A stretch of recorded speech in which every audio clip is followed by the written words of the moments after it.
السلام علیکم ورحمۃ اللہ۔ آج صنف سخن میں ہمارا موضوع ہے قطع۔ قطع کے لغوی معنی ٹکڑا، جز یا کاٹا ہوا کہیں۔ قدیم شعراء کے کلام میں دو یا دو سے زائد ایسے اشعار کو قطع کہا جاتا ہے جن میں کوئی مضمون یا خیال تسلسل کے ساتھ پیش کیا گیا ہو۔ جدید شاعری میں دو اشعار یا چار مصرعوں کے قطع کو ایک آزاد اور علیحدہ صنف سخن مانا گیا ہے۔ قطع کو اردو شاعری میں ایک خاص مقام حاصل ہے۔ دیگر الفاظ میں ہم یہ کہہ سکتے ہیں کہ قطع ایک سمٹی ہوئی مختصر نظم ہے جس کے چار مصرعوں میں کسی خیال یا تجربے کو پوری شدت اور تاثر کی وحدت کے ساتھ بیان کیا جاتا ہے۔ غزل میں اکثر دو تین اشعار ایسے لائے جاتے ہیں جن میں کسی خیال کو تسلسل سے بیان کیا جاتا ہے۔ غزل سے الگ یا کٹے ہونے کی وجہ سے انہیں قطع کہا جاتا ہے۔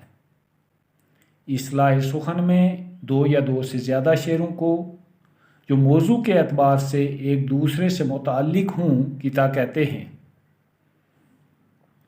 قطع دو شعر سے کم کا نہیں ہوتا اور زیادہ کی کوئی حد مقرر نہیں، مگر قطع میں مطلع نہیں ہوتا بلکہ قطع کے پہلے مصرعے میں قافیہ لانا معیوب ہے۔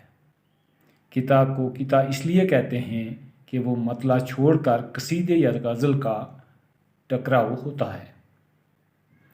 قطع کے لیے موضوع یا وزن کی کوئی قید نہیں ہوتی۔ قطع نگار واقعات اور جذبات و احساسات کو نظم کر سکتا ہے۔ شرط یہ ہے کہ قطعے کے تمام مصرعے مل کر ایک مفہوم دیں۔ اردو کے بیشتر شاعروں نے اس صنف میں طبع آزمائی کی ہے۔ نذیر اکبر آبادی اور میر کو یہ صنف بڑی مرغوب تھی۔ اس کے علاوہ اس کے حوالے سے مومن ذوق، غالب شیفتہ، مولانا حالی، شبلی نعمانی، اکبر الہ آبادی، مولانا ظفر علی خان اور علامہ اقبال کے نام بہت اہم ہیں۔